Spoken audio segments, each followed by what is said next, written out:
Hey guys, what's going on? Thank you so much for hanging out with me for another Mario Ramon discussion. And today I would like to touch on a previous video that I did, my part 2 video on Married to Medicine. The reason why it just wasn't a normal video that I do, and one of the scenes in Married to Medicine, I was watching it and it just hit me like a brick wall.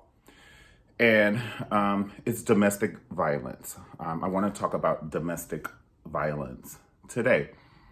And the reason it hit me is because I think things are so traumatizing that happen, things that happen to us can be so traumatizing. You just push it back. It's kind of like your winter clothes or your big clothes. You used to be a size 40 and now you're size 32. You fold those clothes up, you put them in storage, and you don't even think about it until you're size 40 again. Well, anyway, I was watching Married to Medicine with my spouse, and he was on one sofa, I was on the other sofa, and I was laying down. I didn't even know he saw me. And then he was like, "Are you okay?" And I was like, "Yeah." And I didn't want him to see me actually like shed a tear. And I was like, my zodiac sign was Niagara Falls. Like, my eyes were so wet because when this lady named Miracle was explaining, her lip got split and her tooth was missing, and a police officer had punched her at a rally, a Black Lives Matter rally, it just sparked up things that, I hadn't thought about in years. The visual that I got that, number one, I don't like men hitting women. And I don't like people hitting people. You know what I'm saying? Like, I think there's a whole nother way we can go. All right. But definitely, if you're a man and you hit a woman and you're a coward, I think you're a bitch ass, to be honest. I mean, let's call a thing a thing. Iyanla Vanzant would be very proud of me. You're a bitch ass. And I'm sorry, Kirk Franklin, for using your word, but I just remember one time, my mom had this boyfriend, and Mom, if you're watching this, I know you're gonna remember, but this story, I pray this video would help people get out of a situation. Well, anyway, oh, look at my mom. She just texted me, "Love you." Oh, I love you too. She always supports me, and I love her. That's my girl. That's my first friend.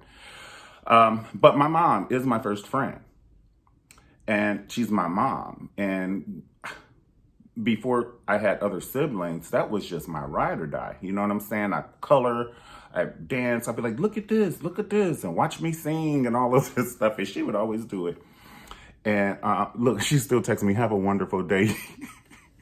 Oh, so it's so ironic I'm talking about her.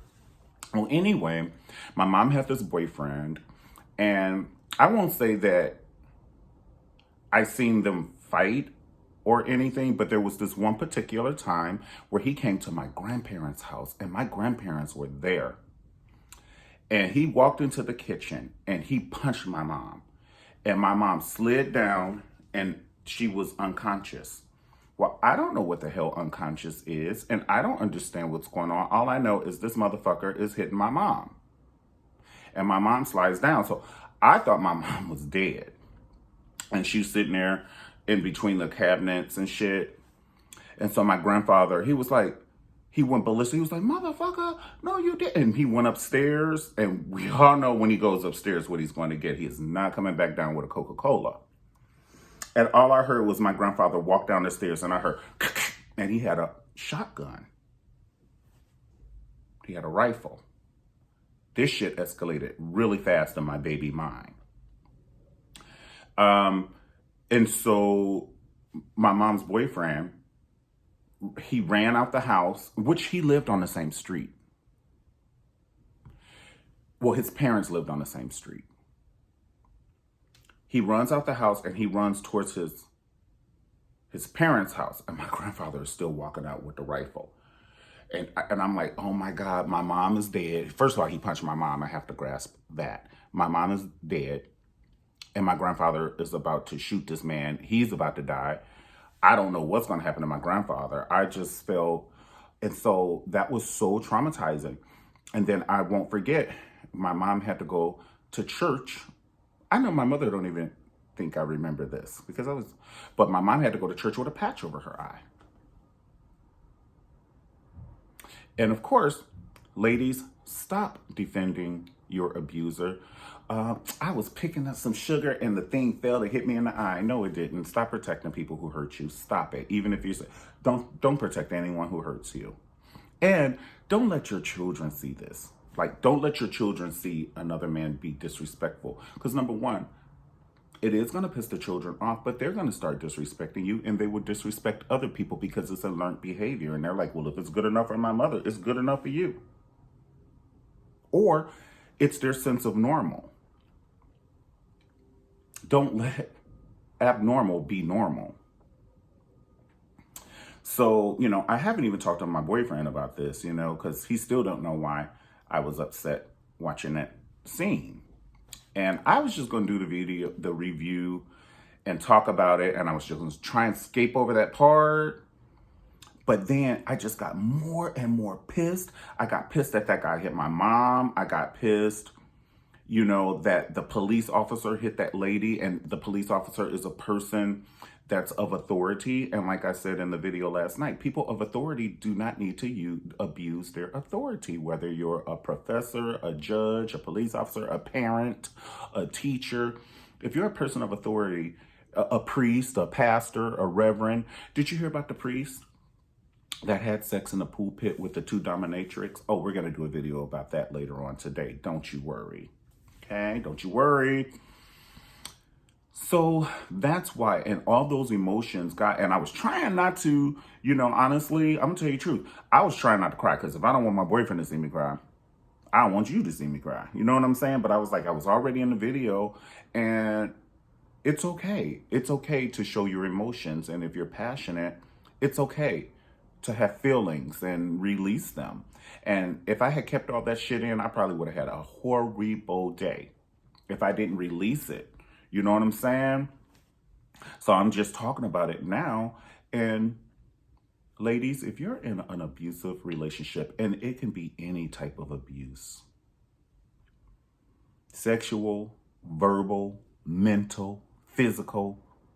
If a man is calling you B every day, or even a push or a shove, that's abuse. That's abuse. Because this is the tea. In a coffee cup. He wouldn't want nobody doing that to his mother. And if you can't do it or say it to your mother, you don't need to do it or say it to the person that you're dating. Now, you got some ornery fuckers, they talk to their mother any kind of way. When last time you talked to your mother? I don't know, a couple of months ago. Excuse me? Wolves. So I just wanted to do this video and just give a little insight on what happened. And I just really think that, COVID has made us think about a lot of stuff, because now I have time to sit and rest and reflect and relax. And, before COVID, we're going to Hawaii. We're doing this. We're going to Atlanta. We're going to Italy. We're doing this. We're doing that. We're doing this. We got to work. Oh my God, is this report done? We got to do this conference call. Everything got to be done. Everything got to be done. You know what I'm saying? Oh my God, did you do this? Did you do that? But now COVID, you have time to deal with yourself and your thoughts and your memories. Some are going to be good. Some are going to be not so pleasant. But that's pretty much all I have to say. Like I said, don't let people abuse you. And abuse can come in various forms. Like I said, it could be mental abuse. He come home at 2 a.m. smelling like some perfume you don't even wear, and then turn it around and curse you out. What the fuck you always starting shit for? Why can't you just shut the fuck up and just chill, man? Shut the fuck up. That's abuse. That'll be abuse. That will be abuse. All right, guys. Thank you so much for hanging out with me. I appreciate you, and God bless you. Have a great day. Peace.